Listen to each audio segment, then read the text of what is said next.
नमस्कार दोस्तों, स्वागत है आपका हमारे YouTube channel doctor SN. Tiwari classes में। आज हम लोग हिंदी साहित्य के इतिहास के अंतर्गत आदिकाल के बारे में पढ़ेंगे। तो सबसे पहले आज के इस वीडियो में हम लोग पढ़ेंगे आदिकाल की समय सीमा कब से कब मानी जाती है, आदिकाल के नामकरण को लेकर समस्या क्यों हुई, आदिकालीन साहित्य की पृष्ठभूमि क्या क्या रही, इन बिंदुओं पर हमारी आज चर्चा होगी। तो आइए सबसे पहले हम पढ़ेंगे आदिकाल की समय सीमा के बारे में। आदिकाल की जो समय सीमा आचार्य रामचंद्र शुक्ल ने माना है, आचार्य रामचंद्र शुक्ल ने आदिकाल का जो समय सीमा माना है वह माना है संवत 1050 से 1375 विक्रमी। और अधिकतर जो विद्वान हैं आचार्य रामचंद्र शुक्ल के काल विभाजन का समर्थन करते हैं। तो इस प्रकार जितने भी हम काल को पढ़ेंगे वह आचार्य रामचंद्र शुक्ल के काल विभाजन के अनुसार पढ़ेंगे। तो इसमें हम चर्चा करते हैं कि आचार्य रामचंद्र शुक्ल ने संवत 1050 से 1375 विक्रमी के का जो समय था उसे वीरगाथा काल के नाम से अभिहित किया और इसकी समय सीमा जो मानी 993 ईस्वी से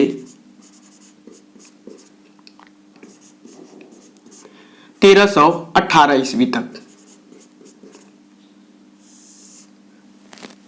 अब यहां आता है कि आदिकाल की जो समय सीमा है कब से माना जाए, इसे लेकर विद्वानों में पर्याप्त मतभेद देखने को मिलता है। यदि हम सरहपाद या सरापा को हिंदी का प्रथम कवि मान लेते हैं तो हिंदी साहित्य के प्रारंभ जो है 8वीं शताब्दी से निश्चित हो जाता है। और यह जो मत है यह राहुल संकृत्यायन के मत पर आधारित है।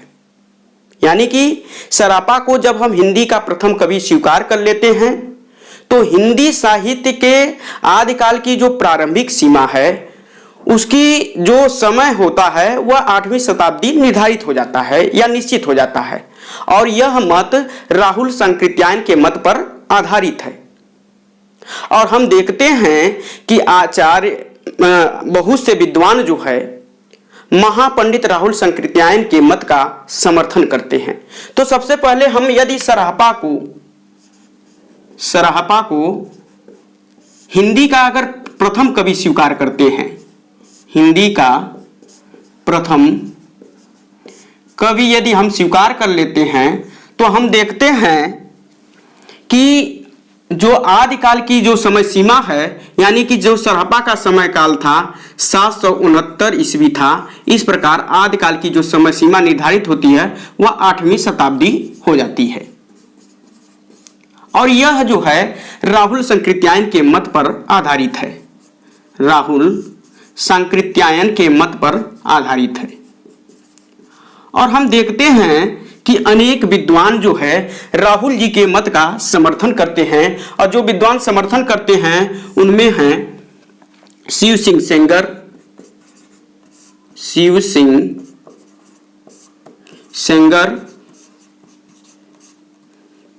ग्रियर्सन,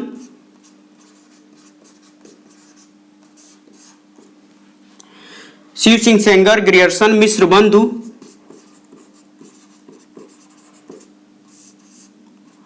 और डॉक्टर रामकुमार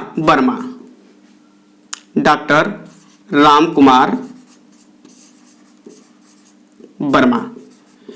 यह सब विद्वान जो है हिंदी साहित्य का जो आरंभिक आदिकाल का जो आरंभ है वह कब से मानते हैं, 8वीं शताब्दी से स्वीकार करते हैं।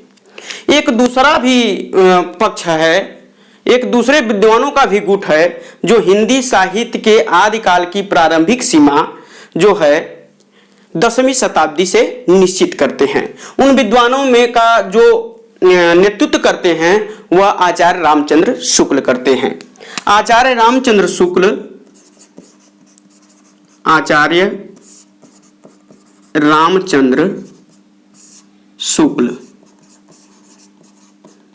हम देखते हैं कि आचार्य रामचंद्र शुक्ल ने आदिकाल का जो समय सीमा माना यानी कि संवत 1050 से 1375 विक्रमी स्वीकार करते हैं। या आचार्य रामचंद्र शुक्ल ने अपने हिंदी साहित्य के इतिहास में कहा है कि आदिकाल को उन्होंने वीरगाथा काल कहा और वीरगाथा काल का जो समय निर्धारित किया संवत 1050 से लेकर 1375 विक्रमी या राजा भोज के समय से लेकर राजा हमीर देव के कुछ पीछे तक के समय को उन्होंने आदिकाल के नाम से अभिहित किया। तो इस प्रकार आचार्य रामचंद्र शुक्ल जो है हिंदी साहित्य का जो प्रारंभ मानते हैं वे 10वीं शताब्दी से मानते हैं, यानी कि 993 ईस्वी से 993 ईस्वी से। अब हम इस बिंदु पर चर्चा करेंगे कि जो विभिन्न विद्वान हैं वह हिंदी साहित्य का प्रारंभ कब से कब मानते हैं। हिंदी साहित्य का प्रारंभ, तो हिंदी साहित्य का आरंभ यानी कि हिंदी साहित्य का आरंभ यानी आदिकाल का आरंभ।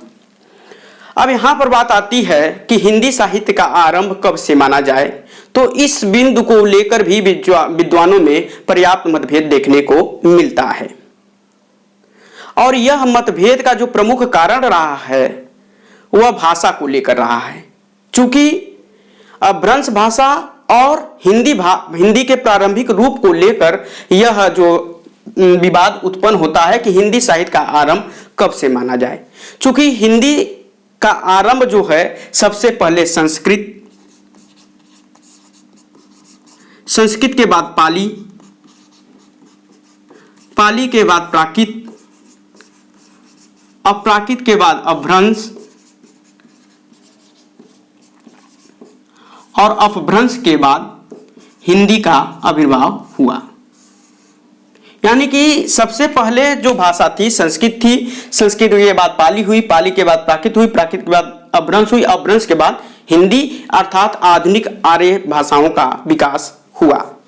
तो यहाँ पर जो विवाद का विषय रहा आदिकाल के समय सीमा को लेकर वह अपभ्रंश भाषा और हिंदी के आरंभिक रूप को लेकर विवाद रहा है।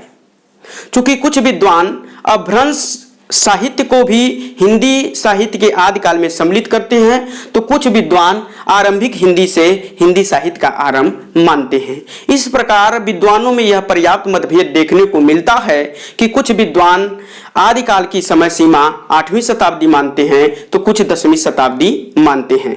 तो सबसे पहले हम देखेंगे कि कौन कौन से विद्वान आदिकाल की सीमा किस प्रकार माना है।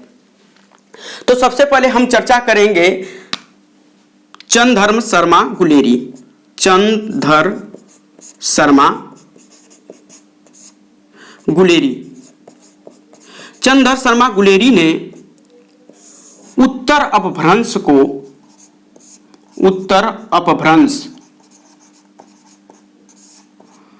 पुरानी हिंदी कहा। सर्वप्रथम चंद्रधर शर्मा गुलेरी ने उत्तर अपभ्रंश को पुरानी हिंदी कहा। अब देखते हैं कि यहां से प्रश्न पूछा जाता है कि किस विद्वान ने उत्तर अपभ्रंश को पुरानी हिंदी नाम दिया। तो किस विद्वान ने उत्तर अपभ्रंश को पुरानी हिंदी नाम दिया, तो उत्तर है चंद्रधर शर्मा गुलेरी ने।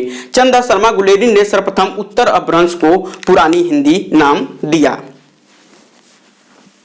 अब देखते हैं कि इन्होंने चंद्रधर शर्मा गुलेरी ने उत्तर अपभ्रंश को पुरानी हिंदी कहा और उन्होंने हिंदी का जो आविर्भाव माना, यानी कि अपभ्रंश के उत्तरी रूप से, यानी अपभ्रंश के दो भाग हो गए, एक हो गया पूर्व अपभ्रंश और उत्तर अपभ्रंश, पूर्व अपभ्रंश और उत्तर अपभ्रंश, उत्तर अपभ्रंश। तो उत्तर अपभ्रंश से हिंदी का आविष्कार कौन मानते हैं? चंद्रधर शर्मा गुलेरी जी जो है उत्तर अपभ्रंश से पुरानी हिंदी का आविष्कार माना है। और इन्होंने हिंदी साहित्य के आदिकाल की जो समय सीमा निर्धारित की, यानी कि हिंदी साहित्य का जो आविर्भाव माना है वह 10वीं शताब्दी माना है। अर्थात हम देखते हैं कि चंद्रधर शर्मा गुलेरी जो है हिंदी साहित्य का आरंभ जो है हिंदी साहित्य का आरंभ कब मानते हैं? 10वीं शताब्दी, यानी कि चंद्रधर शर्मा गुलेरी जो है हिंदी साहित्य का आरंभ जो है 10वीं शताब्दी निर्धारित किया है। अब आते हैं दूसरे विद्वान, तो आचार्य रामचंद्र शुक्ल। आचार्य रामचंद्र शुक्ल। आचार्य रामचंद्र शुक्ल जो है हिंदी का आरंभ यानी हिंदी साहित्य का आरंभ जो है किससे मानते हैं?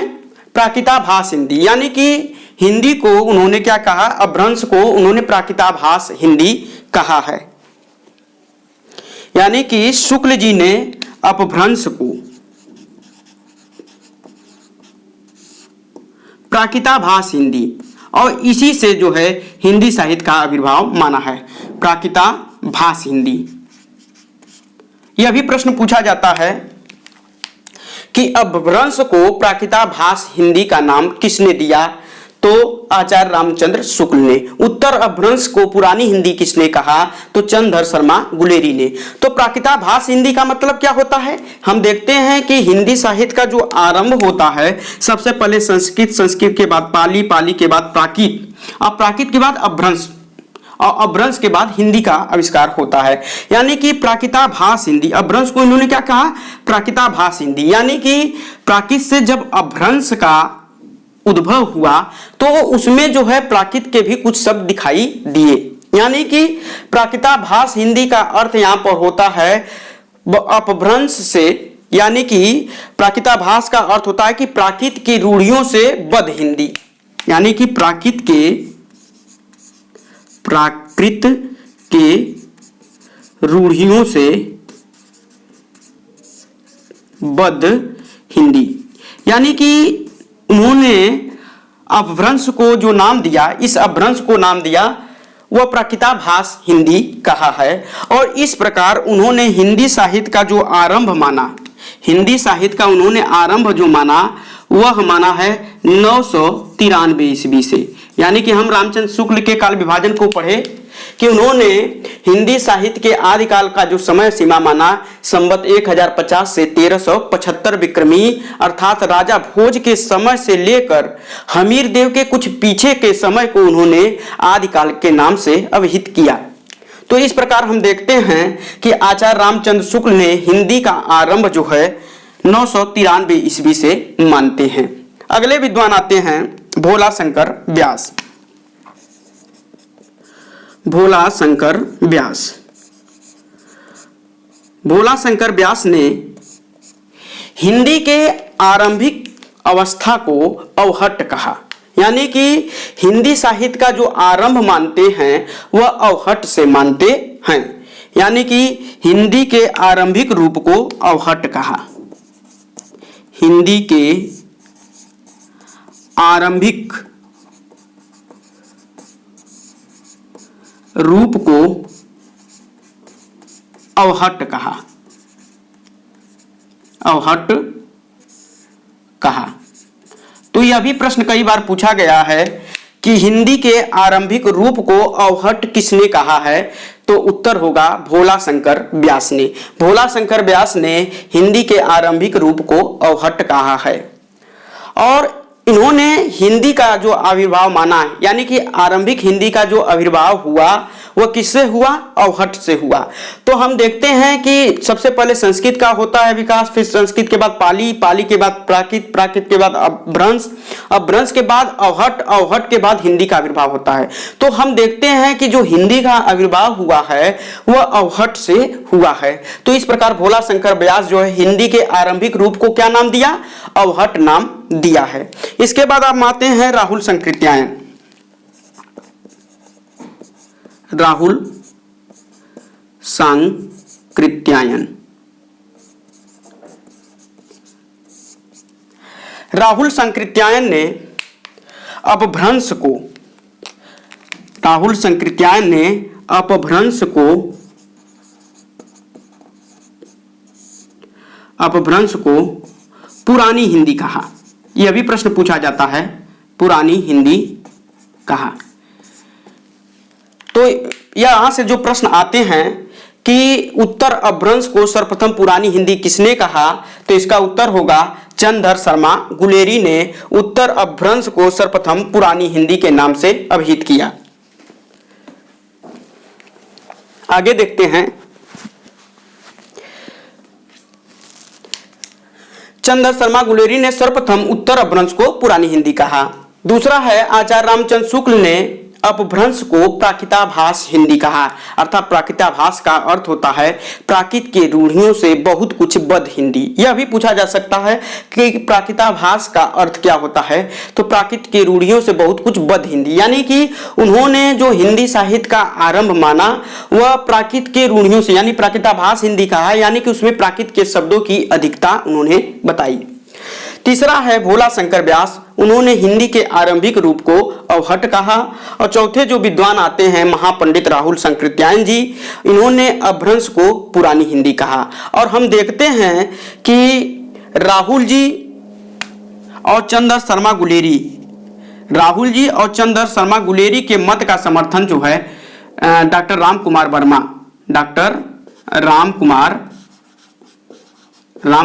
वर्मा अपने हिंदी साहित्य के आलोचनात्मक इतिहास में इन दोनों के मतों का समर्थन करते हैं। अर्थात यह भी जो है उत्तर अपभ्रंश को या अपभ्रंश को पुरानी हिंदी इन्होंने भी माना है।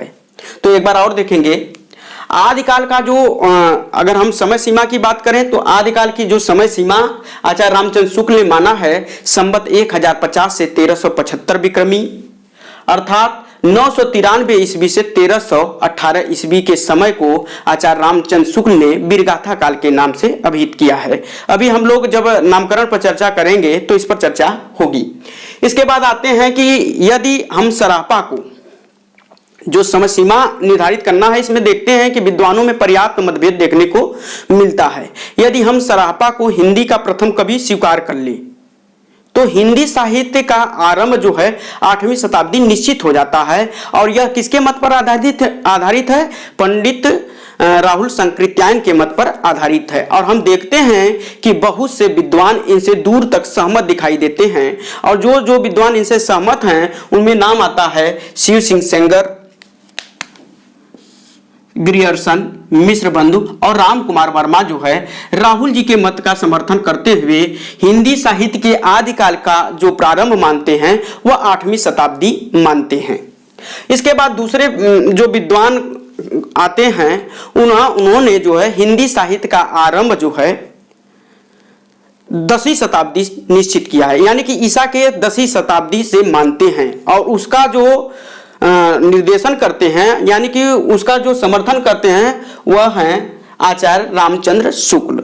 यानी कि दूसरा जो मत है आचार्य रामचंद्र शुक्ल जो है हिंदी साहित्य का जो आरंभ है यानी कि आदिकाल का जो आरंभ है वह 10वीं शताब्दी अर्थात 993 ईस्वी से मानते हैं। और यह जो हिंदी साहित्य के आदिकाल के नामकरण के लेकर जो समस्याएं उत्पन्न हो रही हैं, इस समस्याओं के पीछे जो कारण रहा है वह हिंदी भाषा और अपभ्रंश को लेकर है। चूंकि कुछ विद्वान जो है अपभ्रंश से आदिकाल का प्रारंभ मानते हैं और कुछ विद्वान हिंदी से ही आदिकाल का प्रारंभ मानते हैं। तो आचार्य रामचंद्र शुक्ल जो है आदिकाल का जो प्रारंभ है वह हिंदी से मानते हैं और अपभ्रंश साहित्य को हिंदी के आदिकाल में सम्मिलित नहीं करते हैं। इसलिए लिहाजा जो है उन्होंने हिंदी साहित्य के आदिकाल का जो समय सीमा निर्धारित किया उन्होंने 10वीं शताब्दी निर्धारित किया है। तो अब हम बात करेंगे कि कौन से विद्वान जो है हिंदी साहित्य का आरंभ कब से मानते हैं। तो इसमें हम देखते हैं कि सबसे पहले संस्कृत भाषा का आविर्भाव हुआ, उसके बाद पाली के बाद प्राकृत से अपभ्रंश से हिंदी का आविष्कार होता है। चंद्रधर शर्मा गुलेरी ने सर्वप्रथम उत्तर अपभ्रंश को पुरानी हिंदी कहा। यह कई बार परीक्षाओं में पूछा गया है कि उत्तर अपभ्रंश को पुरानी हिंदी सर्वप्रथम किसने कहा था, तो चंद्रधर शर्मा गुलेरी ने। और इन्होंने हिंदी साहित्य का जो आरंभ बताया वह 10वीं शताब्दी निर्धारित किया। इसके बाद आते हैं आचार्य रामचंद्र शुक्ल। इन्होंने अपभ्रंश को प्राकृताभास हिंदी कहा, यानी कि प्राकृत के रूढ़ियों से बद्ध हिंदी को ही उन्होंने क्या कहा, अपभ्रंश कहा। और इन्होंने हिंदी साहित्य का जो आरंभ मानते हैं वह 993 ईस्वी से मानते हैं। इसके बाद आते हैं भोला शंकर व्यास। हिंदी के आरंभिक रूप को इन्होंने अवहट नाम दिया, यह भी कई बार परीक्षाओं में पूछा जा चुका है। इसके बाद आते हैं राहुल संकृत्यायन ने अपभ्रंश को पुरानी हिंदी नाम दिया और उन्होंने हिंदी साहित्य के आदिकाल का आरंभ जो मानते हैं वह 8वीं शताब्दी से मानते हैं। और इनके मत का समर्थन जो है हम देखते हैं कि दोनों के मतों का, यानी कि चंद्र शर्मा गुलेरी और राहुल संकृत्यायन के मत का समर्थन कौन करते हैं? डॉक्टर राम कुमार वर्मा अपने हिंदी साहित्य के आलोचनात्मक इतिहास जो कि 1938 में लिखा गया है, उसमें राहुल जी और चंद्र शर्मा गुलेरी के मतों का समर्थन करते हुए वह भी स्वीकार करते हैं कि हिंदी का जो आरंभ हुआ, यानी पुरानी हिंदी का जो आरंभ हुआ उत्तर अपभ्रंश या अपभ्रंश से हुआ है, यानी कि उत्तर अपभ्रंश या अपभ्रंश को उन्होंने भी पुरानी हिंदी कहा। ऐसे प्रश्न पूछता है कि राम कुमार वर्मा ने हिंदी को पुरानी हिंदी, हिंदी के आरंभिक रूप को क्या कहा? तो पुरानी हिंदी कहा, और उन्होंने उत्तर अपभ्रंश या अपभ्रंश को ही पुरानी हिंदी नाम दिया है। अब हम बात करेंगे हिंदी साहित्य का आरंभ जो है विभिन्न विद्वान कब कब से मानते हैं, यहां से भी प्रश्न पूछा जाता है, इसको नोट कर लीजिए तब तक।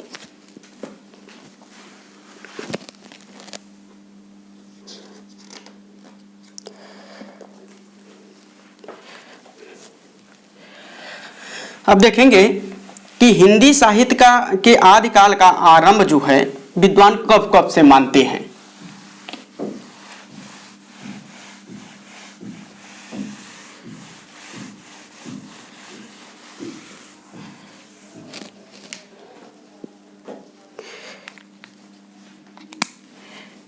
हिंदी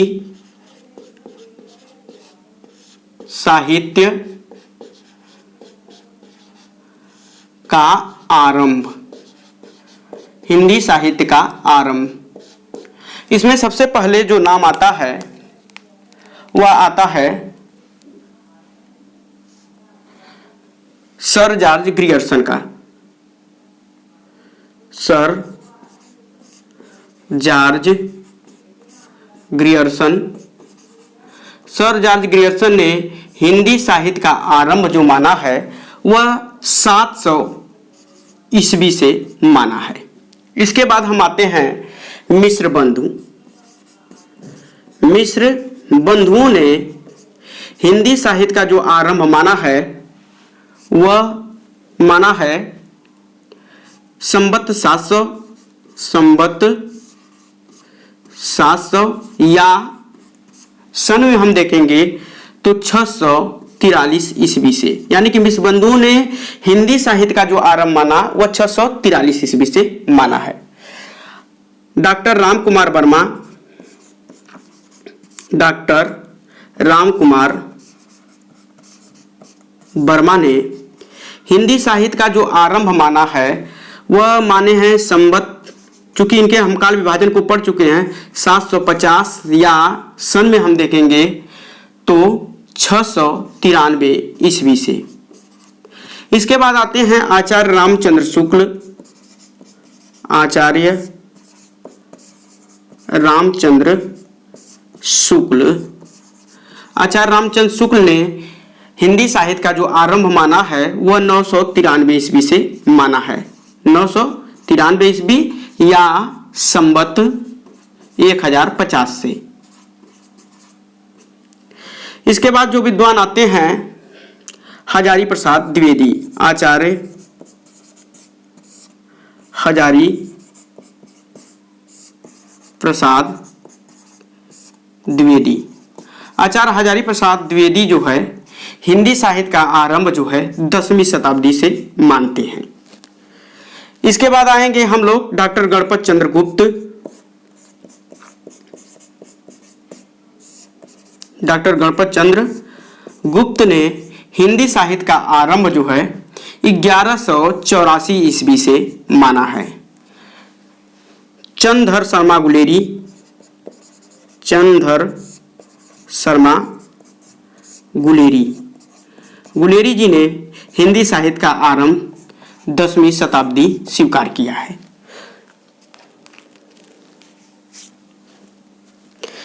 डॉक्टर नगेंद्र, डॉक्टर नगेंद्र ने हिंदी साहित्य का जो आरंभ अपने पुस्तक में माना है वह 8वीं शताब्दी माना है, 8वीं शताब्दी माना है। तो इस प्रकार हम देखते हैं कि विभिन्न विद्वान जो है आदिकाल या अर्थात हिंदी साहित्य का आरंभिक रूप यानी कि हिंदी साहित्य का जो आरंभ है कब से माने हैं, तो इसमें सर जॉर्ज ग्रियर्सन ने हिंदी साहित्य का आरंभ 7वीं शताब्दी से माना है।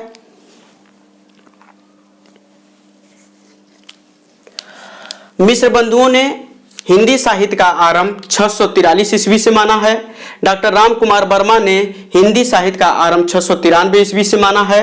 आचार्य रामचंद्र शुक्ल ने हिंदी साहित्य का आरंभ जो है 993 ईस्वी से माना है। आचार्य हजारी प्रसाद द्विवेदी जो है हिंदी साहित्य का आरंभ 10वीं शताब्दी से मानते हैं।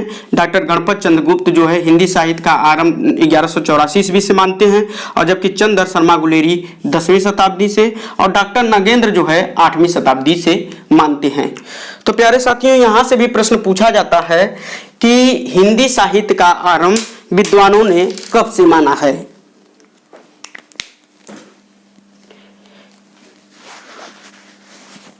यहां से जो प्रश्न पूछा जाता है कि विभिन्न विद्वान जो है हिंदी साहित्य का आरंभ कब कब से मानते हैं, तो हम देखेंगे कि सर जॉर्ज ग्रियर्सन जो है हिंदी साहित्य का आरंभ जो है 700 ईस्वी से मानते हैं, यानी कि इन्होंने 700 ईस्वी से हिंदी साहित्य का आरंभ माना है।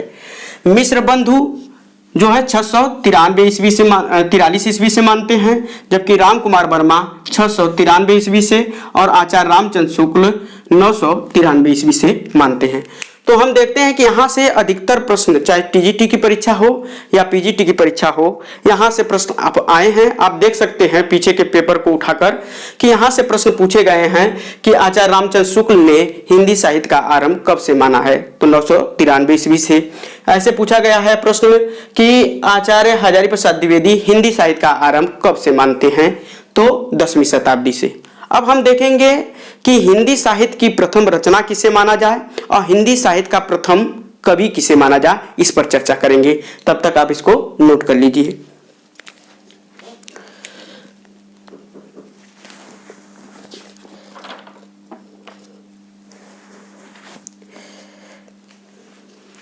अब देखेंगे कि हिंदी का प्रथम कवि किसे माना जाता है। फिर इसके बाद हम चर्चा करेंगे आदिकाल के नामकरण पर।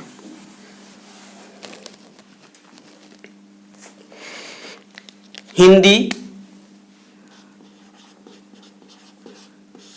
का प्रथम कवि। हम देखते हैं कि हिंदी के प्रथम कवि को लेकर भी विद्वानों में पर्याप्त मतभेद देखने को मिलता है। विभिन्न विद्वान जो है अपने अनुसार अलग अलग कवि को हिंदी का प्रथम कवि स्वीकार करते हैं, और जो सबसे प्रमाणित है वह महापंडित राहुल संकृत्यायन जी जो है हिंदी का प्रथम कवि सरापा को मानते हैं। और हम देखते हैं कि अधिकतर विद्वान जो है राहुल जी के मतों का समर्थन करते हुए दिखाई देते हैं। तो आइए सबके मतों के अनुसार हम हिंदी के प्रथम कवि को देखते हैं। राहुल सांकृत्यायन। राहुल सांकृत्यायन।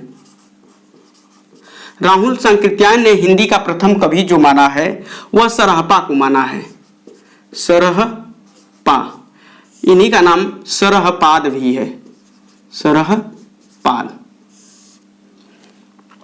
अब इसके बाद आते हैं दूसरे विद्वान जो हैं आचार्य हजारी प्रसाद द्विवेदी। आचार्य हजारी प्रसाद द्विवेदी जो है हिंदी का प्रथम कवि जो है अब्दुल रहमान को मानते हैं।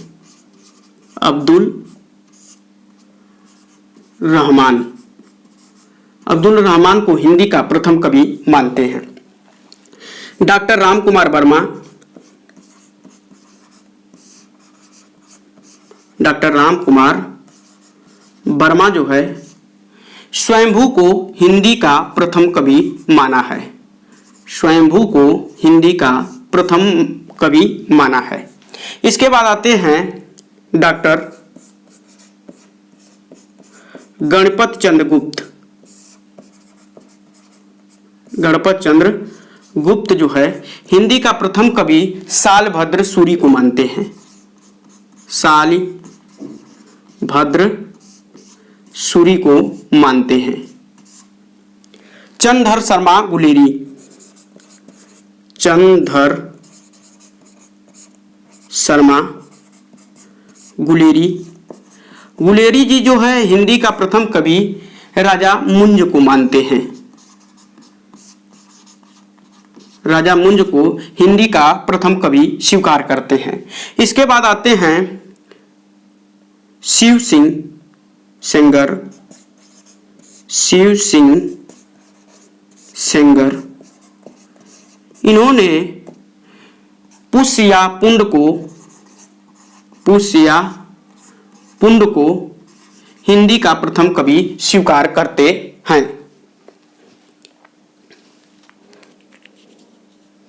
तो इस प्रकार हम देखते हैं कि हिंदी के जो प्रथम कवि है इसमें भी विद्वानों में पर्याप्त मतभेद देखने को मिलता है। अच्छा, जो इसमें है राहुल संकृत्यायन जी जो है सरापा को हिंदी का प्रथम कवि माना है, जबकि आचार्य हजारी प्रसाद द्विवेदी जो है अब्दुल रहमान को हिंदी का प्रथम कवि मानते हैं। डॉक्टर राम कुमार वर्मा जो है स्वयंभू को हिंदी का प्रथम कवि स्वीकार करते हैं, जबकि डॉक्टर गणपत चंद्र गुप्त शालभद्र सूरी को हिंदी का प्रथम कवि माना है। और चंद्रधर शर्मा गुलेरी ने राजा मुंज को हिंदी का प्रथम कवि माना है और शिव सिंह सेंगर ने पुष्य या पुंड को हिंदी का प्रथम कवि मानते हैं। तो प्यारे साथियों, ये याद करना पड़ेगा क्योंकि यहाँ से प्रश्न पूछे जाते हैं कि चंद्रधर शर्मा गुलेरी ने हिंदी का प्रथम कवि किसे माना है, राजा मुंज को। जैसे पूछा है कि डॉक्टर राम कुमार वर्मा ने स्वयंभू को उन्होंने हिंदी का प्रथम कवि मानते हैं। तो यहाँ से भी प्रश्न पूछता है कि स्वयंभू को हिंदी का प्रथम कवि किसने माना है, किसने स्वीकार किया है। तो इसमें जो है विभिन्न विद्वान जो है उन्होंने प्रथम कवि जिनको माना है यहाँ पर आपको बता दिया गया। लेकिन हम देखते हैं कि यदि इस पर हम बात करें कि हिंदी का प्रथम कवि माना किसे जाए, तो निर्विवाद रूप से अधिकतर विद्वान जो है राहुल जी के मत का समर्थन करते हैं और सरापा को हिंदी का प्रथम कवि स्वीकार करते हैं। तो यह हो गया हिंदी के प्रथम कवि। अब हिंदी का प्रथम ग्रंथ किसे माना जाए।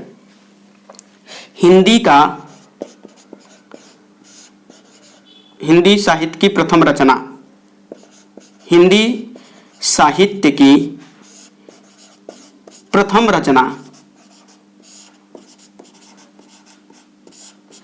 चूंकि हम देखते हैं कि हिंदी का जो प्रथम कवि किसे माना गया, सरापा को। जब भी पूछा जाए कि हिंदी का प्रथम कवि कौन है तो सरापा। और जब किसी विद्वान के अनुसार पूछा जाए तो आप विद्वानों के अनुसार जो विद्वान जो जिसको माना है उसके अनुसार उसको आप बता सकते हैं। लेकिन यदि हम निर्विवाद रूप से देखें तो हिंदी का जो प्रथम कवि है वह सरापा को माना जाता है।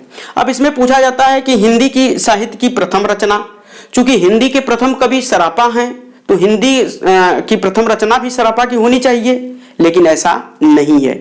सरापा ने जितने भी ग्रंथ लिखे, जितने भी लिखा, उन्होंने मुक्तक छंदों में लिखा है, यानी कि इनके ग्रंथों का संग्रह कहीं मिलता नहीं है। इस प्रकार हम देखते हैं कि सरापा का कोई ग्रंथ उपलब्ध न होने के कारण देवसेन कृत जैन कवि जो हैं, जैन कवि एक आते हैं देवसेन, इनकी रचना श्रावकाचार्य को हिंदी का प्रथम ग्रंथ स्वीकार किया जाता है। तो ऐसे पूछता है कि हिंदी साहित्य की प्रथम रचना किसे माना जाता है, तो जैन कवि देवसेन कृत श्रावकाचार्य को, और हिंदी का प्रथम कवि सरापा को। अब निर्विवाद रूप से अगर कोई पूछे कि हिंदी का प्रथम कवि किसे माना जाता है तो आप कहेंगे सरापा को, और हिंदी की प्रथम रचना श्रावकाचार्य को। यदि कोई पूछता है कि आचार्य हजारी प्रसाद द्विवेदी ने हिंदी का प्रथम कवि किसे माना है तो आप बताएंगे अब्दुल रहमान को। लेकिन हम देखते हैं कि अधिकतर विद्वान जो है राहुल जी के मत का समर्थन करते हैं और सरापा को हिंदी का प्रथम कवि स्वीकार करते हैं। और हम देखते हैं कि शुक्ल जी ने भी सरापा को हिंदी का प्रथम कवि स्वीकार किया है।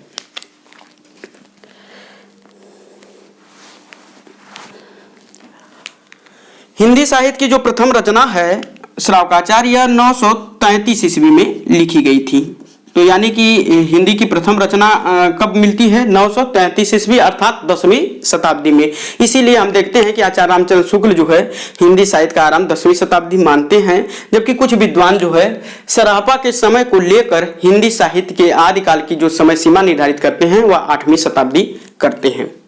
तो इस पर भी हमारी चर्चा हो गई कि हिंदी के प्रथम कवि कौन है और हिंदी की प्रथम रचना कौन है।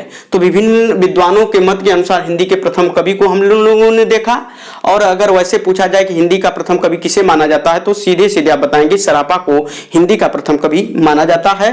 और हिंदी की प्रथम रचना जो है श्रावकाचार्य जो कि देवसेन के द्वारा लिखी गई है 933 ईस्वी में, जैन कवि थे।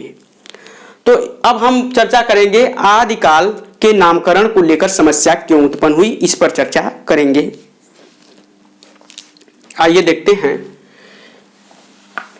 आदिकाल के नामकरण को लेकर समस्या क्यों उत्पन्न हुई, इस पर चर्चा करेंगे। फिर आदिकाल के पृष्ठभूमि पर,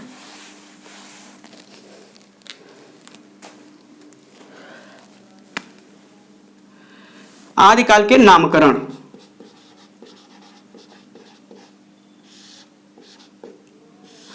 हम देखते हैं कि आदिकाल को विभिन्न विद्वानों ने, चूंकि हम इससे पीछे की वीडियो में पढ़ चुके हैं कि आदिकाल को विभिन्न विद्वानों ने भिन्न भिन्न नामों से अभिहित किया है या पुकारा है। तो उसमें हम प्रमुख जो विद्वान हैं वह नामकरण को लेकर समस्या क्यों उत्पन्न हो रही थी, इस बिंदु पर हम लोग चर्चा करेंगे कि यह नामकरण को लेकर विभिन्न विद्वान जो है उसका भिन्न भिन्न नाम रखे हैं, तो वह किस प्रकार रखे हैं इस पर हम चर्चा करेंगे। तो सबसे पहले हम देखते हैं कि नामकरण, आदिकाल का जो नामकरण था, आदिकाल का नामकरण, इसके इस पर जब चर्चा करेंगे तो आचार्य रामचंद्र शुक्ल ने, आचार्य रामचंद्र शुक्ल, आचार्य रामचंद्र शुक्ल ने आदिकाल को जो नाम दिया था वह वीरगाथा काल कहा, वीरगाथा काल कहा। अब हम देखते हैं कि आचार्य रामचंद्र शुक्ल द्वारा दिए गए नाम पर बहुत विवाद होता है कि आचार्य रामचंद्र शुक्ल ने जो है आदिकाल को वीरगाथा काल कहा। आचार्य रामचंद्र शुक्ल ने जिन ग्रंथों के आधार पर इसे वीरगाथा काल कहा है उन ग्रंथों का यदि हम वर्तमान रूप देखें तो अप्रमाणित है, यानी कि उसमें से अधिकतर ग्रंथ जो है संदिग्ध हैं और जिनकी प्रामाणिकता को लेकर संदेह है। तो इस प्रकार हम यहाँ पर चर्चा करेंगे कि आचार्य रामचंद्र शुक्ल जिन 12 ग्रंथों के आधार पर आदिकाल का नाम वीरगाथा काल कहा, और उन्होंने बताया कि यह जो समय था, आदिकाल का जो समय था, यानी कि 993 से ईस्वी से लेकर 1318 के बीच में जो प्रवृत्ति रही वह वीरगाथात्मक प्रवृत्ति रही, और उसी के आधार पर उन्होंने 12 ग्रंथों को निर्धारित किया और उन्हीं 12 ग्रंथों के आधार पर आदिकाल का नामकरण उन्होंने वीरगाथा काल रखा है। तो उन 12 ग्रंथों की हम चर्चा यहाँ पर करेंगे। तो उनमें उन्होंने बताया कि जो उनमें से 8 ग्रंथ थे वह देसी भाषा में थे और शेष जो 4 ग्रंथ थे वह साहित्यिक और या अपभ्रंश भाषा में थे। तो उन ग्रंथों पर हम चर्चा करेंगे। सबसे पहले हम जो देसी भाषा में जो ग्रंथ थे, देसी भाषा में, देसी भाषा में जो 8 ग्रंथ थे वह थे, पहला ग्रंथ था विशल देव रासो।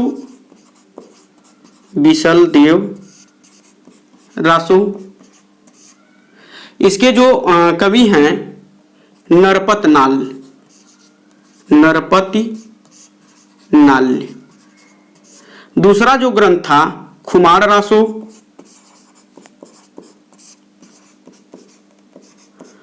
और इसके जो कवि हैं वह हैं दलपति विजय। तीसरा जो ग्रंथ था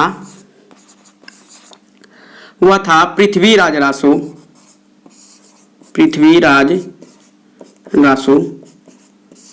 और इसके जो कवि थे चंदबरदाई,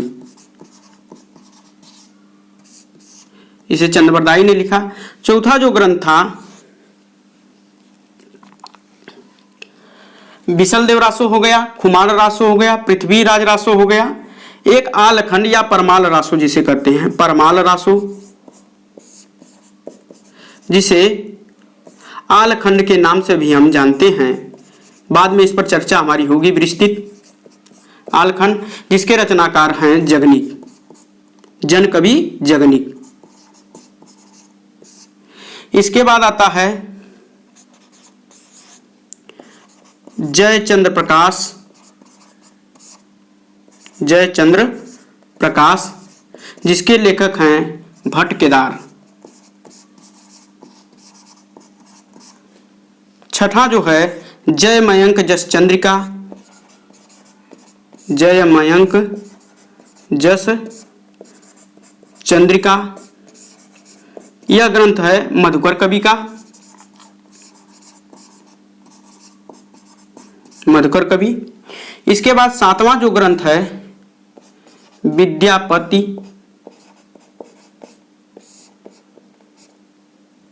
विद्यापति पदावली,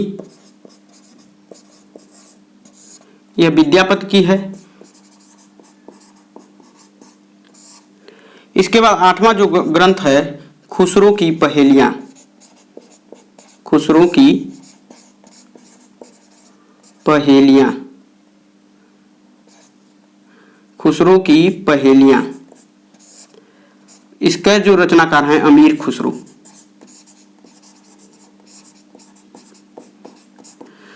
अब इसके बाद जो चार ग्रंथ थे वह अपभ्रंश या साहित्यिक भाषा में थे, साहित्यिक भाषा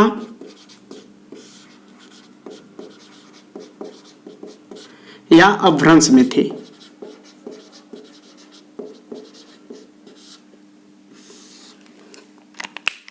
उसमें पहला जो ग्रंथ था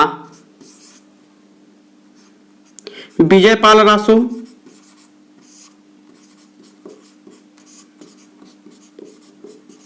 जिसके रचनाकार थे नल सिंह।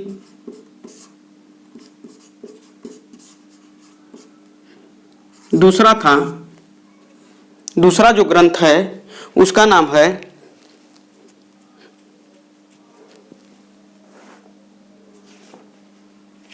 हमीर रासो, हमीर रासो जिसके कवि हैं सांगधर, सांगधर। तीसरा जो ग्रंथ था कीर्तिलता और चौथा ग्रंथ था कीर्ति पताका। इन दोनों के रचनाकार जो हैं विद्यापति हैं।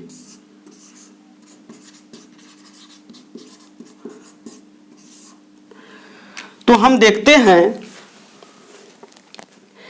कि आचार्य रामचंद्र शुक्ल ने आदिकाल का जो नामकरण वीरगाथा काल रखा, उन्होंने बताया कि 993 ईस्वी से लेकर 1318 का जो समय था वह वीरगाथात्मक प्रवृत्ति का समय था।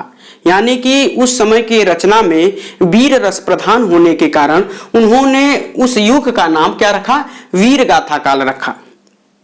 और उन्होंने इस ग्रंथ का नाम, इस काल का नाम जो वीरगाथा काल रखा, उसके पीछे उन्होंने तर्क दिया कि उस युग में जो 12 रचनाएं, उन्होंने कहा कि 12 रचनाओं के आधार पर मैंने इस युग का नाम जो है वीरगाथा काल रखा है। उसमें उन्होंने बताया कि इसमें जो है बिसलदेव रासो, उन्होंने कहा कि बिसलदेव रासो और शेष जो नीचे की है विद्यापति पदावली और अमीर खुसरो की पहेलियां, इन ग्रंथों को छोड़ दिया जाए तो शेष जितने भी ग्रंथ हैं इनकी जो प्रवृत्ति है वीरगाथात्मक है। और इन्हीं के आधार पर उन्होंने हिंदी साहित्य के आदिकाल का नामकरण उन्होंने वीरगाथा काल रखा। तो यहां पर स्पष्ट हो गया कि आचार्य रामचंद्र शुक्ल ने आदिकाल का नाम वीरगाथा काल क्यों रखा, क्योंकि उन्होंने बताया कि जो 993 ईस्वी से लेकर 1318 ईस्वी के बीच का जो समय था वह वीरगाथात्मक प्रवृत्ति उसमें प्रधान रही और उस समय की जो रचनाएं थी उनमें वीर रस प्रधान रहा। और उसी के आधार पर उन्होंने आदिकाल का नामकरण करते हुए उसे वीरगाथा काल कहा। और उन्होंने 12 ग्रंथों को उसका आधार बनाया कि इन 12 ग्रंथों के आधार पर ही मैंने इस युग का नाम क्या रखा है, वीरगाथा काल रखा है और उन्होंने उन ग्रंथों को प्रस्तुत भी किया और उन्होंने बताया कि विसल देव रासो जिसके रचनाकार कौन है, नरपत नाल। इसके बाद खुमार रासो जिसके रचनाकार हैं दलपत विजय। पृथ्वीराज रासो जिसके रचनाकार हैं चंद्रबरदाई। परमाल रासो जिसे आलखंड के नाम से उत्तर प्रदेश में जाना जाता है जिसके रचनाकार है जगनीक। जय चंद्र प्रकाश जिसके रचनाकार हैं भट्ट केदार। जय मयंक जस चंद्रिका जिसके कवि हैं मधुकर कवि। और विद्यापति पदावली विद्यापति की और खुसरो की पहेलियां। इसके बाद साहित्यिक भाषा या अपभ्रंश में जो रचनाएं उस समय हो रही थी उसमें है विजयपाल रासो जिसके रचनाकार हैं नल सिंह। हमीर रासो जिसके रचनाकार हैं सांगधर। कीर्तलता और कीर्तपताका जिसके रचनाकार हैं विद्यापति।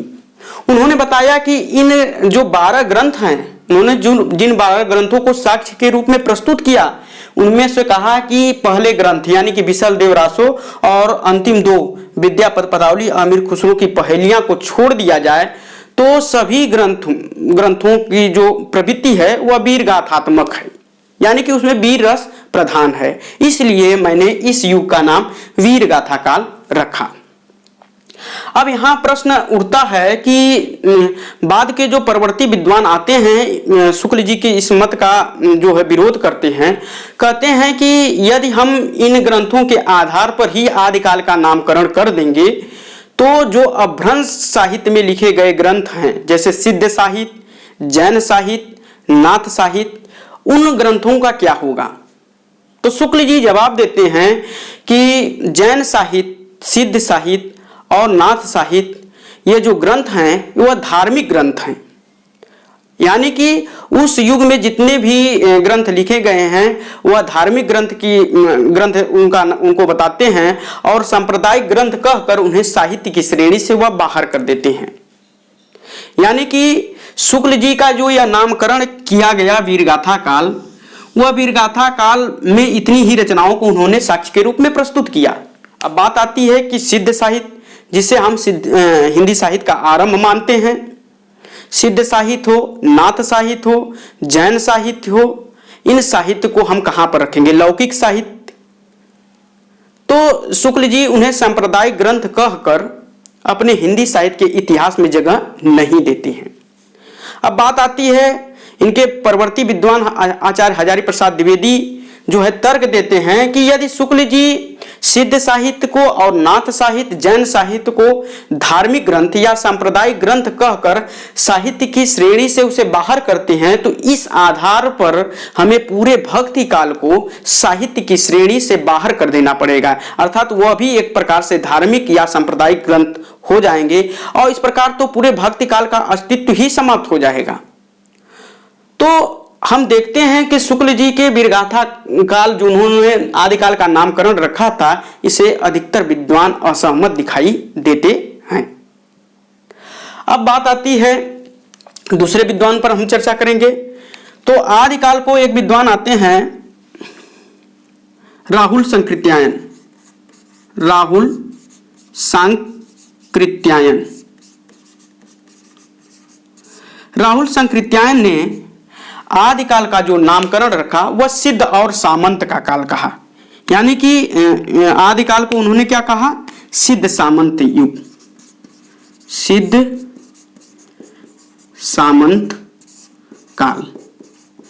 पूछा जाता है कि आदिकाल को सिद्ध सामंत का काल किसने कहा, तो राहुल सांकृत्यायन ने। अब यदि हम इस नामकरण की बात करें, क्योंकि हम नामकरण की समस्या पर बात कर रहे हैं, क्योंकि आदिकाल के जो नामकरण को लेकर जो समस्याएं उत्पन्न हुई हैं इन पर हमारी चर्चा हो रही है, तो राहुल सांकृत्यायन ने सिद्ध और सामंत काल कहा। यदि हम इस नाम को ग्रहण करते हैं तो इसमें भी जो समस्याएं आती हैं उसमें आता है कि सिद्ध क्या थे, स्वयं रचनाकार थे। सिद्ध क्या थे, स्वयं रचनाकार थे, और सामंत क्या थे, रचना के प्रेरक थे, यानी कि इन्हीं की प्रेरणा से जो है सिद्ध जो है रचना करते थे। तो इस प्रकार हम देखेंगे कि राहुल सांकृत्यायन द्वारा जो दिया गया नाम है सिद्ध और सामंत काल, निश्चित रूप से यह आदिकाल नाम को समाहित नहीं कर पाता है, लिहाजा जो है इस नाम को भी विद्वानों ने अस्वीकृत कर दिया। इसके बाद एक नाम और दिया गया डॉक्टर राम कुमार वर्मा द्वारा। डॉक्टर राम कुमार वर्मा, डॉक्टर राम कुमार वर्मा ने इसे संधि एवं चारण काल कहा। संधि एवं चारण काल, तो इसको हम देखते हैं कि यदि हम रामकुमार वर्मा के नामकरण पर चर्चा करें तो संधि जो है एक भाषा की ओर संकेत करता है। संधि नाम जो दिया गया यह भाषा की ओर संकेत करता है, यानी कि जो भाषा का जो संधि काल रहा, यानी कि हम पहले ही बोला है कि पहले संस्कृत थी, संस्कृत से पाली, पाली से प्राकृत, प्राकृत से अपभ्रंश, अपभ्रंश से आधुनिक आर्य भाषाओं का निर्माण हुआ। तो इस आधार पर इन्होंने इसे संधि काल कहा। तो यानी संधि काल जो है एक भाषा की ओर संकेत करता है और चारण जो है एक वर्ग की तरफ संकेत करता है। तो इस प्रकार इस नामकरण पर हम यदि चर्चा करते हैं तो देखते हैं कि आदिकाल साहित्य की जो प्रवृत्ति है वह पूरी प्रवृत्ति इस नामकरण के अंतर्गत नहीं आ सकती। इस प्रकार लिहाजा रामकुमार वर्मा द्वारा दिया गया नाम जो है संधि एवं चारण काल, यह भी विद्वानों द्वारा अस्वीकृत कर दिया जाता है। इसके बाद आता है आचार्य विश्वनाथ प्रसाद मिश्र। आचार्य विश्वनाथ प्रसाद मिश्र, आचार्य विश्वनाथ प्रसाद मिश्र द्वारा जो नाम दिया गया, उन्होंने हिंदी साहित्य के आदिकाल को वीर काल कहा। और हम देखते हैं कि वीर काल नाम जो दिया गया यह आचार्य रामचंद्र शुक्ल के ही नामकरण में थोड़ा सा परिवर्तन करके उसे वीर काल कह दिया गया। और यह भी नाम जो है हिंदी साहित्य के आदिकाल के लिए उपयुक्त नहीं है। यदि हम देखते हैं, हम पढ़ चुके हैं, इससे पूर्व के वीडियो में हम विस्तृत चर्चा किए हैं कि आदिकाल को विद्वानों ने किन किन नामों से अभिहित किया है। जैसे हम बात करें तो चंद्र शर्मा गुलेरी ने पुरानी हिंदी कहा, महावीर प्रसाद द्विवेदी ने विजयोपन काल कहा। तो ऐसे हम देखें मोहन अवस्थी ने उसे अंधकार काल कहा। तो हम इस पर चर्चा पीछे कर चुके हैं। यहाँ 2-3 विद्वानों के आधार पर हम इसके नामकरण पर चर्चा कर रहे हैं। तो इसमें पहला जो चर्चा किए कि आचार्य रामचंद्र शुक्ल ने इसे वृगाथा काल कहा। और वृगाथा काल जिन रचनाओं के आधार पर कहा वह उन रचनाओं को हम देखते हैं कि उसका वर्तमान रूप जो है अप्रमाणित है या संदिग्ध है। तो इनके हम पढ़े डॉक्टर रामकुमार वर्मा द्वारा संधि और चारण काल नाम दिया गया। यह भी आदिकाल के जो प्रवृत्ति है उस पूरे प्रवृत्ति को समाहित नहीं कर पाता है। इसी प्रकार राहुल संकृत्यायन द्वारा दिया गया सिद्ध और सामंत काल जो था, सिद्ध स्वयं रचनाकार थे और सामंत जो रचना के प्रेरक थे। इससे जो है सिद्ध साहित्य का ही हमें देखते हैं तो सिद्ध साहित्य का ही केवल बोध हो पाता है। इस प्रकार यदि हम बात करें कि आदिकाल का उपयुक्त नामकरण क्या हो सकता है, तो आदिकाल का उपयुक्त नामकरण की बात करें तो आदिकाल को हम आदिकाल ही कह सकते हैं। आचार्य हजारी प्रसाद द्विवेदी द्वारा आदिकाल को आदिकाल नाम दिया गया। यदि इस नाम पर हम विचार करते हैं तो हम देखते हैं कि भाषा, भाव, काव्य शिल्प अनेक दृष्टियों से, प्रवृत्ति की दृष्टि से सारी चीजें जो है आदिकाल के अंतर्गत समाहित हो जाती हैं। इस प्रकार जो है आदिकाल को आदिकाल कहना अधिक उपयुक्त लगता है। तो ये हो गया नामकरण, आदिकाल के नामकरण पर चर्चा। अब हम बात करेंगे आदिकालीन पृष्ठभूमि पर।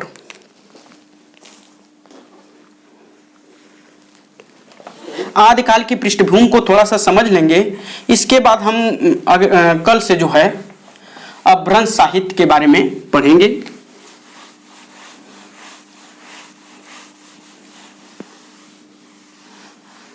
आदिकाल,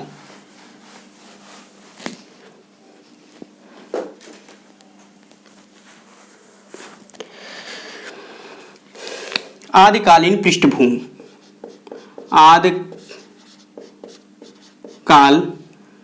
की पृष्ठभूमि। यदि हम आदिकाल के पृष्ठभूमि पर बात करें तो किसी भी साहित्य को समझने के लिए या किसी भी साहित्य को जानने के लिए उसकी पृष्ठभूमि को जानना आवश्यक हो जाता है। जब कोई भी साहित्यकार साहित्य का सृजन करता है तब उसके पीछे उस काल की जो पृष्ठभूमि क्या रही है, उस काल की प्रमुख घटनाएं क्या रही हैं, उसी के आधार पर वह रचना को लिखता है या रचता है। कभी भी साहित्य का सृजन शून्य के वातावरण में निर्मित नहीं होता है। आचार्य रामचंद्र शुक्ल ने कहा है कि साहित्य को जनता की चित्तवृत्ति का संचित प्रतिबिंब कहा। चूंकि कभी भी साहित्य का जो सृजन होगा वह शून्य के वातावरण में निर्मित नहीं हो सकता है। यानी कि शुक्ल जी ने इसीलिए कहा कि जो साहित्य को जनता के चितवित का संचित प्रतिबिंब कहा। इसके पीछे कहने का उनका तर्क यही रहा होगा कि प्रत्येक युग का जो साहित्य होता है वह अपने युग के सामाजिक परिस्थिति से, राजनैतिक परिस्थिति से, धार्मिक परिस्थिति से, साहित्यिक परिस्थिति से और सांस्कृतिक परिस्थिति से निश्चित रूप से प्रभावित होता है। बिना प्रभावित हुए साहित्य का सृजन नहीं हो सकता। तो उन्हीं पर हम चर्चा करेंगे आदिकाल की पृष्ठभूमि। तो सबसे पहली जो पृष्ठभूमि होगी वह राजनीतिक पृष्ठभूमि। राजनीतिक पृष्ठभूमि, राजनीतिक पृष्ठभूमि। हम देखते हैं कि 7वीं या 8वीं शताब्दी से लेकर 14वीं शताब्दी, जो कि जिसे हम आदिकाल के नाम से जानते हैं, यानी कि 8वीं शताब्दी के समय से लेकर 14वीं शताब्दी के मध्य का जो काल रहा है वह भाषा और भाव दोनों दृष्टियों से उथल पुथल रहा है। अब इसमें हम देखें कि जो आदिकाल की जो राजनीतिक पृष्ठभूमि थी, हम देखते हैं कि 600, हम इस पर यदि विचार करें तो 606 ईस्वी में, 606 ईस्वी में हर्षवर्धन जो है, हर्षवर्धन गुप्त वंश का अंतिम शासक बनता है और बहुत ही कम दिनों में वह अपने व्यक्तित्व से, अपने नेतृत्व की क्षमता से जो है अधिकतर लोगों को प्रभावित करता है। और हम देखते हैं कि अधिकतर उत्तर भारत में उसका विस्तृत साम्राज्य स्थापित हो जाता है। तो जो राजनीतिक पृष्ठभूमि पर यदि हम चर्चा कर रहे हैं तो आदिकाल की जो राजनीतिक पृष्ठभूमि थी उसकी दो विशेषताओं पर हम चर्चा करेंगे। सबसे पहली थी केंद्रीय सत्ता का अभाव, केंद्रीय सत्ता का अभाव, और दूसरा जो कारण था छोटे छोटे राज्यों का उदय, राज्यों का उदय। अब हम देखते हैं कि 606 ईस्वी में जब हर्षवर्धन गुप्त वंश का अंतिम राजा जब बनता है तो बहुत कम ही वर्षों में, यानी बहुत कम दिनों में अपने प्रभाव से, अपने व्यक्तित्व के प्रभाव से अपने विरोधियों को परास्त कर देता है और पूरे उत्तर भारत में एक केंद्रीय सत्ता स्थापित करता है। लेकिन 647 ईस्वी में जब हर्षवर्धन की मृत्यु हो जाती है तब उस समय हम देखते हैं कि भारत में केंद्रीय सत्ता का अभाव हो जाता है। यानी कि केंद्रीय सत्ता का अभाव होने का कारण था कि छोटे छोटे, उसके मृत्यु के बाद देखते हैं कि छोटे छोटे राज्य जो है उत्पन्न हो जाते हैं, छोटे छोटे राज्यों में जो है बढ़ जाते हैं और राजा आपस में लड़ना शुरू कर देते हैं और इनके आपसी कलह का फायदा उठाते हुए देखते हैं कि मुसलमानों का आक्रमण उत्तर भारत पर लगातार होने लगते हैं और उत्तर भारत पर आक्रमण होने लगते हैं। चूंकि राजा जो है छोटे छोटे राज्यों का उदय हो जाता है, छोटे छोटे राजा जो है आपस में जब लड़ने लगते हैं तो हम देखते हैं कि हमारी जो एकता थी वह विखंडित हो जाती है और उस समय जो है साहित्य का सृजन करना एक चुनौती था। चूंकि उस समय क्या था कि जब छोटे छोटे राज्यों में जो है उत्तर भारत के बढ़ जाता है और कोई केंद्रीय सत्ता नहीं रहती है तो हम देखते हैं कि जो राजाश्रित कवि थे, चूंकि आदिकाल में जितने भी कवि हुआ करते थे वह राजाश्रित हुआ करते थे, वह राजाओं के यहाँ रहकर अपनी रचनाओं को किया करते थे और हम देखते थे कि वह उनकी बड़ाई में ही रचनाएं किया करते थे। तो निश्चित रूप से जो राजनीतिक पृष्ठभूमि था वह भाषा और भाव दोनों दृष्टियों से हिंदी साहित्य के आदिकाल को प्रभावित करता है। दूसरा बिंदु आता है सामाजिक पृष्ठभूमि। सामाजिक पृष्ठभूमि, हम जानते हैं कि यदि राजनीतिक पृष्ठभूमि के कारण सामाजिक पृष्ठभूमि का विशृंखल हो जाना कोई बड़ी घटना नहीं है। चूंकि जैसे हमारी राजनीतिक पृष्ठभूमि उथल पुथल थी उसी का प्रभाव हमारे सामाजिक पृष्ठभूमि पर भी पड़ता है। समाज जो है अनेक वर्गों में विभाजित हो जाता है और समाज के अनेक वर्ग में विभाजित होने के कारण जो एकता होती है और अखंडता होती है वह क्या होती है, टूट जाती है। और यह जो सामाजिक पृष्ठभूमि निश्चित रूप से साहित्य को भी प्रभावित किया। चूंकि समाज में अनेक वर्ग हो गए और वह वर्ग जो है वह राजाओं तक नहीं पहुंच पाते थे, कुछ ही वर्ग का वहां पर आधिपत्य होता था। इस कारण जो हम देखते हैं आदिकाल की जो सामाजिक पृष्ठभूमि थी निश्चित रूप से आदिकाल के साहित्य को प्रभावित किया। अब इसके बाद तीसरा जो आता है धार्मिक पृष्ठभूमि। तीसरा जो था धार्मिक पृष्ठभूमि।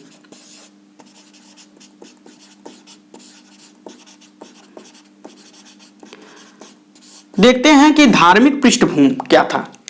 आदिकाल हम देखते हैं कि हर्षवर्धन जब शासक बना तो उस समय जो धार्मिक पृष्ठभूमि थी बहुत शांत थी, यानी कि भारत की जो धार्मिक पृष्ठभूमि थी बहुत शांत थी। अनेक धर्म एक दूसरे के साथ मिलजुल कर आगे फल फूल रहे थे। उस समय जैसे जैन धर्म था, बौद्ध धर्म था, वैदिक धर्म था, यह साथ साथ चल रहे थे। हम देखते हैं कि जैसे जैसे समय व्यतीत होता है इन धर्मों में भी विखंडन होना शुरू हो जाता है।